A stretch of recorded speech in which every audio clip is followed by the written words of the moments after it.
Halo, assalamualaikum warahmatullahi wabarakatuh. Ketemu lagi dengan saya Andre channel 3F Nyorocos.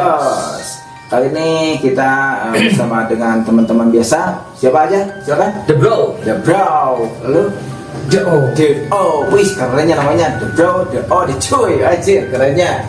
Oke. Kali ini kita akan membahas tentang pengalaman pribadi yang dialami oleh kita dulu ya. Nanti kedepannya kita mungkin nggak benar narasumber ya. Ada. Ya, kita nanti kedepannya akan mungkin mengundang orang untuk bercerita ya. Jadi mungkin kedepannya berceritanya mungkin bukan sekedar misteri aja ya. Kedepannya mungkin pengalaman hidup intinya pengalaman hidup dan untuk kita ambil hikmah intinya. Jadi tujuan akhir kita itu hikmah dalam segala atau apapun yang kita alami, ambil hikmahnya lah itu kan. Jadi segala apapun yang terjadi ya pasti ada hikmahnya itu ya. Maka sekarang siapa ini yang punya pengalaman nih? The O atau The Bro? The Bro. Saya dulu kayaknya. Si The Bro katanya punya cerita nih. Silakan Bro. Ini pengalaman hidup, pengalaman misteri juga, terus ada pokoknya agak rumit lah si ceritain itu. Ini tuh berdasarkan pengalaman nyata gitu Om. Jadi saya tuh punya kelompok di sekolah tuh punya kayak circle, kalau apa sih, geng gitulah ya, geng kecil biasa, gitu biasa, di kelas gitu biasa ya, pemuda gitu lah ya kayak gitulah intinya. Jadi grup gitu.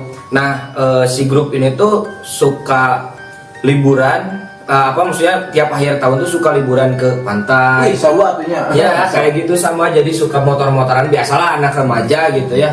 Jadi tahun pertama pas kelas 10 tuh ke Pangandaran, pas kelas 11, kelas 2 ke Pangandaran. Nah yang ke tahun ketiga setelah lulus agak beda nih si rencana tuh. Jadi rencananya tuh bukan ke Pangandaran seperti biasanya, tapi ke Karangtaulan. Karangtaulan teh sebelah sananya Cipatu Jawa. Ya sebelah sananya gitu. Karangtaulan teh yang ada penginapan Wasmen bukan? Yang pantainya bagus kayak Bali gitu. Cikalong. Ya, sana lagi gitu. Jadi ke arah sana lah, masih sejaman lagi dari Cipatujah, sekitar sejaman lagi dari Tasik kerennya, banyak tempat wisata kerennya. Jadi Karangtaulan tuh ke sana itu Kelapa Genep. sama wisata juga. Sama pantai-pantai semua, Pak. Ya. Jadi di circle ini tuh ada sekitar 10 orang Om. Itu tuh nggak semuanya orang Tasik. Jadi si teman itu nggak semuanya orang Tasik. Nah, rencananya tuh kita mau camping di sana karena di sana tuh bisa camping. Iya, bisa. Jadi nggak nginep di Rosmen atau gimana, karena kan si pantainya nggak bisa dipakai berenang. Jadi si kita tuh rencananya cuma camping aja, jadi menikmati suasana aja lah.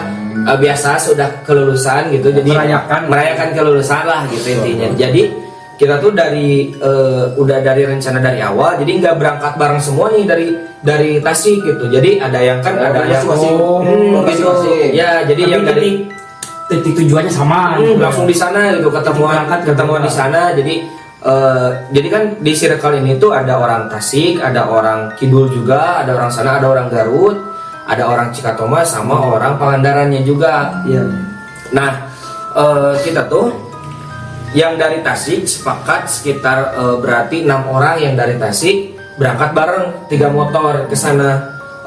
Kita tuh nggak janjian ketemuan di mana, tapi langsung ke sana ke tempat. Gitu. Lokasi langsung ke lokasi gitu, ke tempat.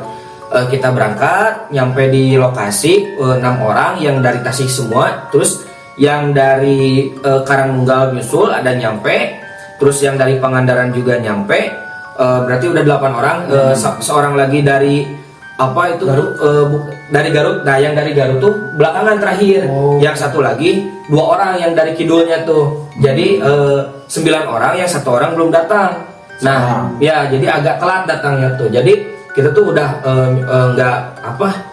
nggak punya prasangka apa emang karena mungkin lebih jauh gitu, lebih jauh. Jadi datangnya telat gitu. Ya udah kita maklum aja, jadi kita tuh ya seperti biasanya lah, kita pasang tenda terus menikmati suasana, terus ada yang istirahat juga gitu.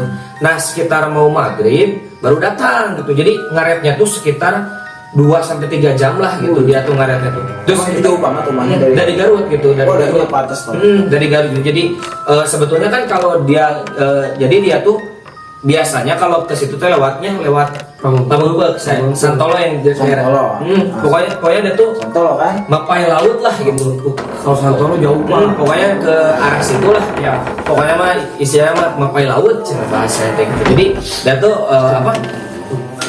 emang agak letih gitu, lesu, terus wajahnya juga pucat, mungkin capek. Gitu ya, capek. Nah, sudah itu tuh kita seperti biasa aja, nggak ada kecurigaan apa-apa. Itu Terus posisi maghrib. maghrib. Oh, maghrib. Jadi kita tuh pas bikin api unggun, terus biasalah menikmati suasana malam gitu. Ada yang ya gitu, biasalah Nyantai-nyantai lah sambil nunggu menikmati suasana gitu. Terus ada yang makan juga. Tapi pas menuju malam sekitar jam 8, dia tuh dari semenjak datang dia tuh selalu diam di depan tenda gitu. Mungkin awalnya tuh kita tuh capek gitu ya. Oh ya udah mungkin letih gitu. Terus saya nawarin makan. Teman-teman yang lain juga nawarin makan sama nawarin minum. Dia tuh gak mau, terus gak mau gitu kayak mau nanti dulu nolak terus gitu. Dengan pandangan yang kosong juga sebetulnya. Sebenarnya saya udah nge sih ke situ, cuma dia tuh pandangannya kosong gitu. Nah, sudah dari situ kita tuh ada kan itu ada 2 tenda ya, jadi kita tuh ada diskusi kecil lah sama di si Aitin. Kenapa saya nggak berani nyebutin namanya karena Jangan. ya nanti di ujung lah kenapa saya nggak berani nyebutin namanya gitu.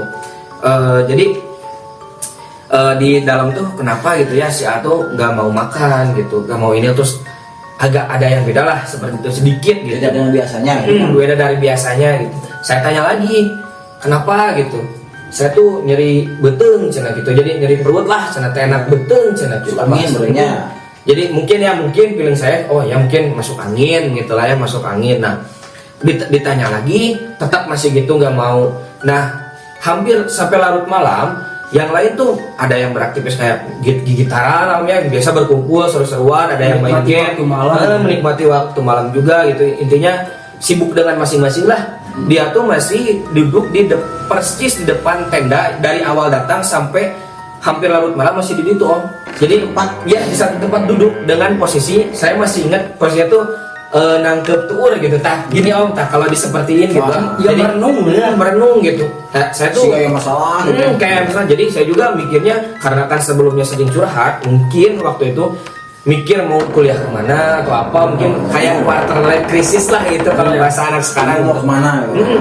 Semua tuh berprasangkanya ke situ karena dia tuh seperti tidak menikmati suasana gitu. Sampai larut malam semua tuh kita tidur. Jam 12 gitu ya. Sekitar jam 1 lah. Oh, jam 1. Dia tuh masih di luar tenda om. Belum tidur. Saya bahkan agak marah ke dia karena saya koordinatornya di situ. Jadi saya yang ngeberangkatin teman-teman, terus saya yang penanggung jawab lah kayak gitu. Jadi agak marah gitu. Mana teh kunaon ngajedog gue didinya kajero gitu geus penting gitu. Takutna bisa gering. Nah, kata saya tuh agak marah, nada seperti itulah ke dia gitu ya. Dia tuh tidak merespon apa-apa, malah jawab sok we ti heula gitu. Sok we ti heula urang mah hayang di dieu keneh.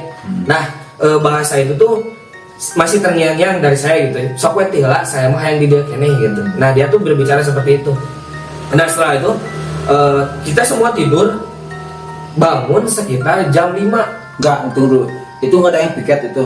Enggak ada, semuanya karena om kalau diceritain karena mungkin ini maksudnya cerita aja lah, karena semuanya tuh ada yang minum-minum lah gitu, jadi semuanya tararunduh gitu.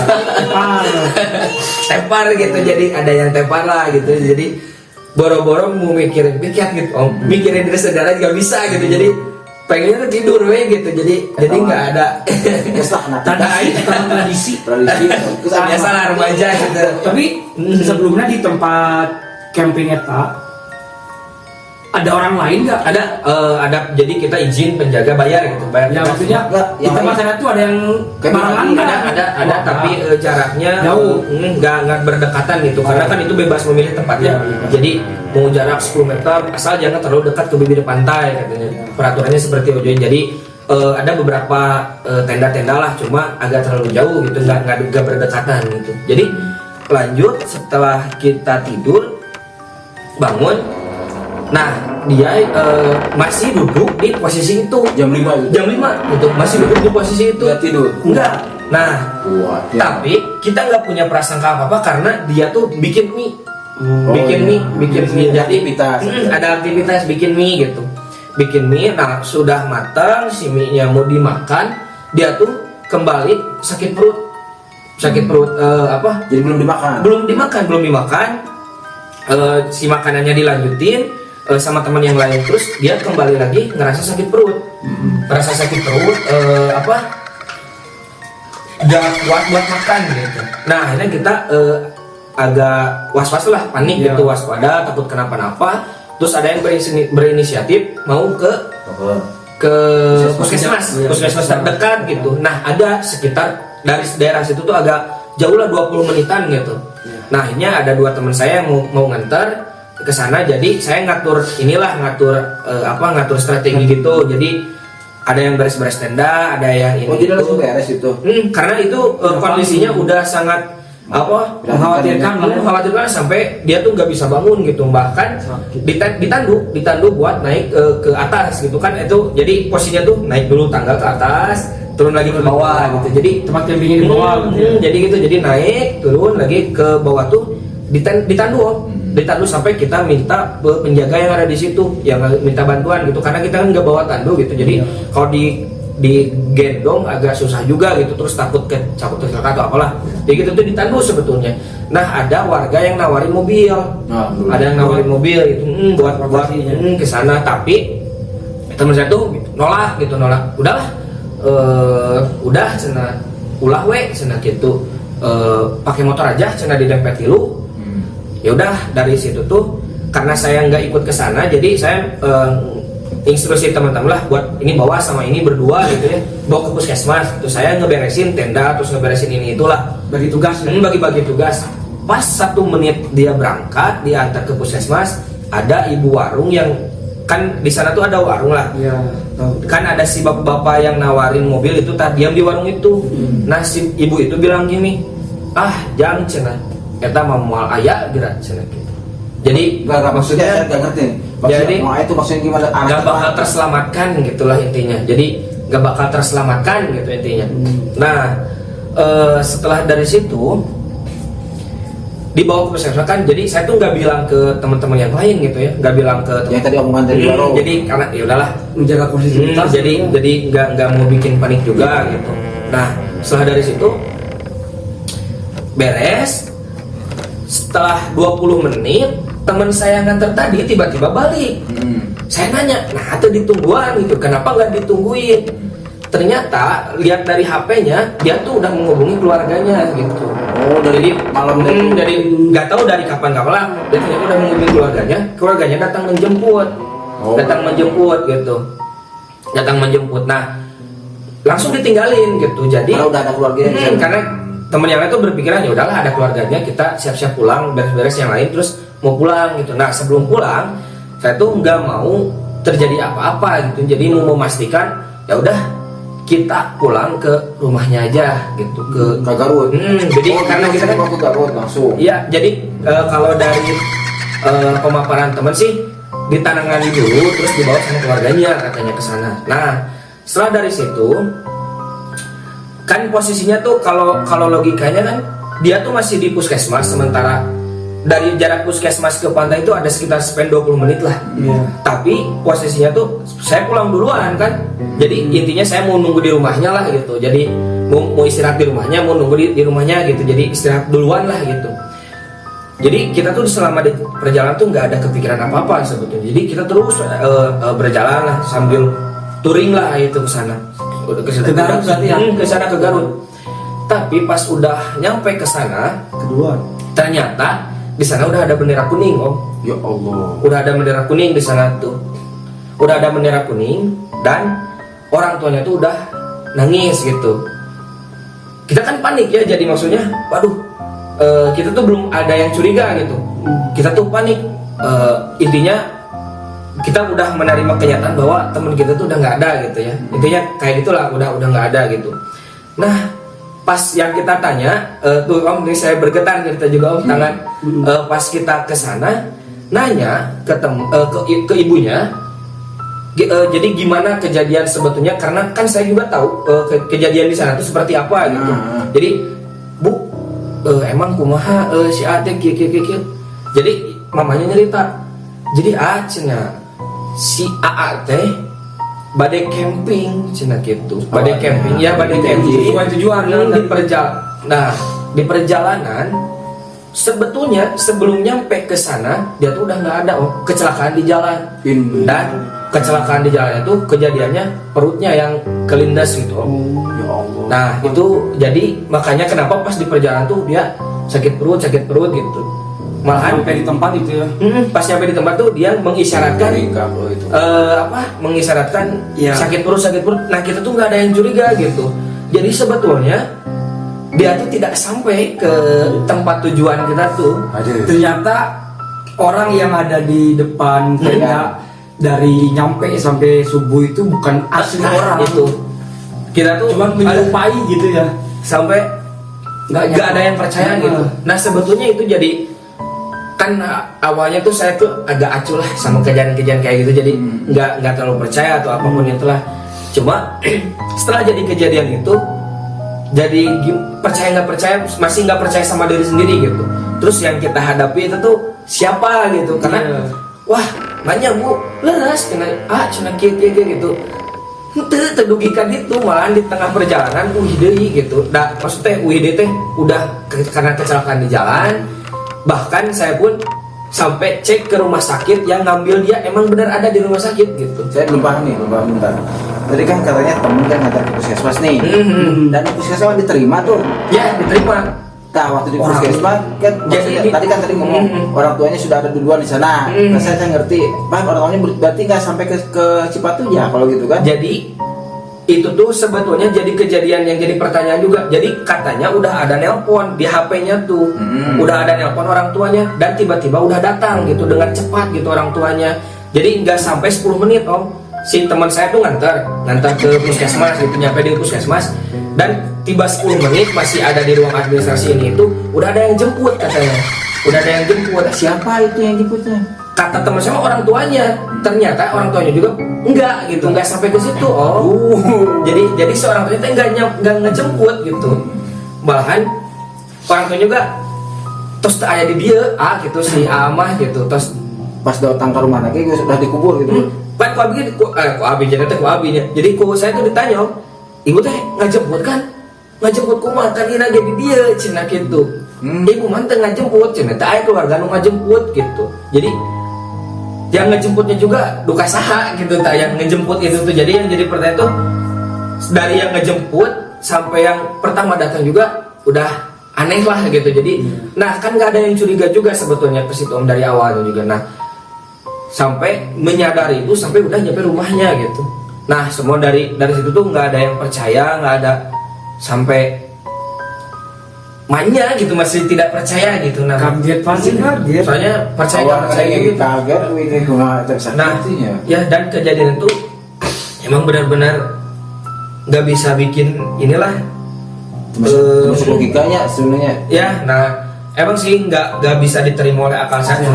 Cuma kalau harus ini saya bisa menunjukkan makamnya di mana gitu, saya bisa mendatangkan sakit teman-teman juga gitu. Itu jadi pengalaman. Saya tidak, kenapa saya nggak berani nyebutin nama di awal karena jadi ya udah yang meninggal lah, jadi seperti itu. Karena kita kan maksudnya gini kan bukan maksud untuk buka masalah masa lalu ya, kata aku kan orang tuanya takutnya menonton nih. Itu kan nanti takut teringat kembali kan, itu mungkin tidak baik lah buat keluarga. Ya. Apalagi dengan kondisi gini bening udah cerita nak itu kan jadi nggak enak juga kan. Jadi hal seperti kan takutnya gini, kan orang berpendapat penasaran tak takutnya gitu kan. Ya emang dia terlibat kecelakaan ya, itu kan itu kan udah nasib ya. Jadi manusia kan udah takdir ya, hidup mati dan itu kan udah ditentukan oleh Allah Subhanahu wa taala ya. Jadi emang itu yang luka saya anehnya itu tadi kan bilang diantar ke puskesmas. Di puskesmas sudah ada yang menjemput. Berarti satu kejadian itu kan satu paket antara yang si korban itu dengan yang menjemput itu siapa itu kan. Itu jadi pertanyaan saya tuh yang jadi saya masih bingung gitu kan. Nah terus itu pas di puskesmas itu diterima sama pihak puskesmas ya kan. Kalau pemaparan teman saya itu emang diterima gitu, tapi masih dalam masih belum sampai dicek katanya, jadi masih di awal-awal. Jadi saya juga kurang pasti sebetulnya kejadian di puskesmas seperti apa. karena kan saya tuh ada kejadian, maksudnya saya ada di lokasi berbeda. Berbeda, Cuma, iya. menurut pemaparan teman saya emang ada yang menerima gitu, sampai ternyata pas datang juga nggak sampai lama udah ada yang jemput gitu. Jadi nggak berselang lama ada pihak keluarganya. Nah saya kan nanya kenapa bisa ada yang jemput, ternyata dia si korban tuh katanya udah menelpon dari sebelumnya gitu. Jadi nggak berselang lama ada yang datang lah gitu. Jadi sebetulnya kalau emang misalkan ditelepon gitu dari sebelumnya emang pasti agak cepat lah datangnya gitu. Jadi emang udah ada yang cepat jemput gitu kalau secara cepatnya malah gitu. Ya. Oh, ada apa? Ya, jadi saya ingat deg-degan sih sudah nama. Ada tanggapan nggak Sakcu? Ini pendapat kamu nih gimana nih? Mungkin Emang sih ya, karena nasional kan nggak masuk gitu kan, tapi emang itu pasti ada, itu kan gaib ya, itu bisa terjadi ya. Silakan, bisa sampaikan. mungkin berdasarkan dari cerita The Bro tadi, setiap orang yang meninggal itu, setiap orang yang hidup itu ada yang namanya Jim Corin. Nah itu juga yang jadi ada yang namanya Jim Corin gitu. Nah mungkin korbannya itu almarhum temannya The Bro itu tidak nyampe ke lokasi tujuan, dan karena ada kecelakaan jadi dipulangkan lagi ke rumah duka di rumahnya. Nah orang yang datang ke tempat camping itu kemungkinan besar kembarannya ya. Jin Corinnya semasa dia hidup. Jadi ya saya juga itu tuh ditanyain sebetulnya ke Ustadz di situlah, Pak saya tuh datang gitu, iya jalan itu ayah gitu. Ustadz juga menjelaskan seperti itu. Oh mungkin eta mah kembaranana, mungkin hatena masih kena hoyong kadinya. Dia sudah janji kan, dia sudah janji. Mungkin hatena hoyong masih kena kadinya menuntaskan janji Perayaan kelulusan juga kan seperti itu. Jadi menuntaskan janji lah cenakan. Inti nama seperti gitu. kayak limbungkan bahwa orang teh ayah ya Jauh lagi bakaya loh. Dapat janji gitu kan. Ya ya. Tata mungkin ya ini untuk kebahagiaan kita diri pribadi ya, bukan mungkin untuk semua ya. Jadi emang kita satu sisi emang betul ya, kita tuh harus percaya namanya gaib gitu kan. Iya, harga itu di umat muslim itu suatu kewajiban yang harus kita imani, Pak. Mungkin kita kan coba lihat di TV-TV ya, di film gitu kan. Tapi kan ini benar nyata nih, ini pengalaman si The Bro nyata ya, dan emang dia pengalaman emang terasa langsung oleh pribadi dan teman-temannya ya. Dan mungkin orang tuanya juga kalau melihatnya, mohon maaf ya untuk takutnya nonton nih. Kita tidak bermaksud untuk mungkin mengulang kejadian masa lalu ya, tapi ini mungkin menjadikan pengalaman ke depan. Dan emang betul apa ya, ini positifnya ya, orang yang sudah itu aja yang namanya janji dia ingin tepati ya. Itu tuh menjadi positifnya gitu kan. Apalagi kita yang hidup, cobalah yang namanya janji itu ya cobalah seperti itu gitu kan. Ya mungkin itu mungkin yang sisi positifnya yang mungkin diperlihatkan di sini ya, hikmahnya itu ya. Jadi kita kembalikan lagi ya dalam namanya takdir ya, susah mungkin lagi ya, bisa dihindari, tidak bisa dihindari. Mungkin kedepannya ya kita juga harus tetap yang mungkin itu mungkin prediksi saya, mungkin dia terbuat janji itu, mungkin dia dalam berkendara ya mungkin saya telat nih. Nah juga itu mungkin harus introspeksi diri ya. Ya kita tetaplah meskipun buat janji atau dengan waktu yang sudah terlambat, tetaplah kita hati-hati lah gitu kan. Jadi jangan terlalu memaksakan diri gitu kan. Dan mungkin ini bukan kesalahan yang almarhum, tapi emang ini ya udah jalannya seperti itu. Mungkin buat kedepannya buat para penonton dimanapun berada, kalau kita bepergian itu nggak apa-apa telat datang, daripada nanti orang tua yang datang ke kita untuk menjenguk atau apalah di jalannya itu. Hargailah hidup lah itu ya. Hargai waktu selagi ada, ya gitu kan. Ya Allah. Benar saya bantu. Ngebeli gidik tuh dengar saya mau bener.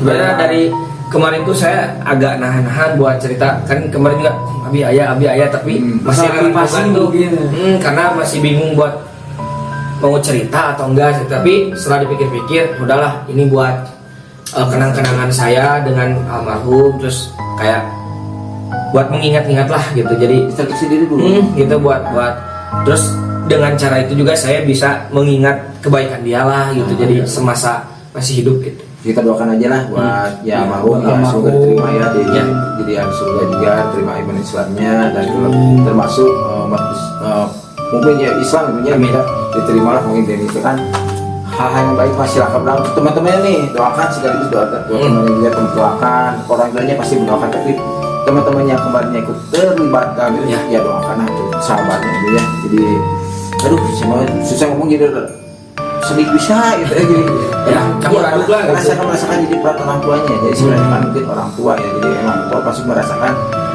bagaimana rasanya pas teman-temannya bilang seperti itu gitu kan. Di waktu di rumah dia berduka, tapi datang teman-temannya dia bilang seperti itu, dia kan jadi merasa sedih gitu. Berarti anak saya itu emang kayaknya punya janji yang harus ditepati, dan dia akhirnya terus memaksakan dengan tadi kata doa ya, mungkin itu namanya jungkorin atau apapun namanya, kita kan mungkin kita tahu gitu kan. Jadi intinya lah kita hargai hidup tetap ya. Jadi semangat lah. Kembali lagi ke anda semua pemirsa, apapun yang ingin dituliskan di kolom komentar ya. Ini kita berbicara bukan maksud untuk memojokkan, atau maksud untuk membuka aib, untuk membuka apa itu lah. Kita saling berbagi, saling intervensi. Kita mungkin ambil hikmahnya, yang terbaik kita ambil, yang jelek buang gitu aja. Oke, silakan. Ada yang mau dibahas lagi atau mau ada masukan lagi silakan. Cukup mungkin Om dari cerita pengalaman mungkin ya dari saya. Mungkin semoga teman-teman bisa mengambil hikmahnya, bukan maksud menakuti atau apa, ataupun misalkan membuka hal-hal yang udah berlalu, tapi ini jadi pelajaran lah buat saya pribadi, terus semoga menjadi pelajaran juga buat teman-teman. Itu aja gitu. Oke, mantap. Oke, kayaknya cukup sekian dulu ya. Ini pembahasan kita kali ini cukup seru banget nih. Ini bikin saya merinding, bikin saya jadi berpikir ya, emang kita harus tetap yang tadi sudah bahas oleh kita semua ya. Intinya kita harus hati-hati dalam berkendara dalam hidup, dan kita harus menjaga yang namanya ya janji tadi ya. Oke, itu mungkin jadi yang positifnya, janji itu harus ditepati ya, dan dibuktikan dengan temannya si Debro ya, meskipun sudah kondisi meninggal, dia tetap menepati dengan siapanya datang ya, ikut hadir dengan niat baik ya itu. Oke, sampai ketemu lagi di pembahasan kita selanjutnya, membahas musik, sepak bola, dan kisah nyata. Saya Andre, saya Debro, sampai ketemu lagi di review kita selanjutnya. Assalamualaikum warahmatullahi wabarakatuh. Ciao.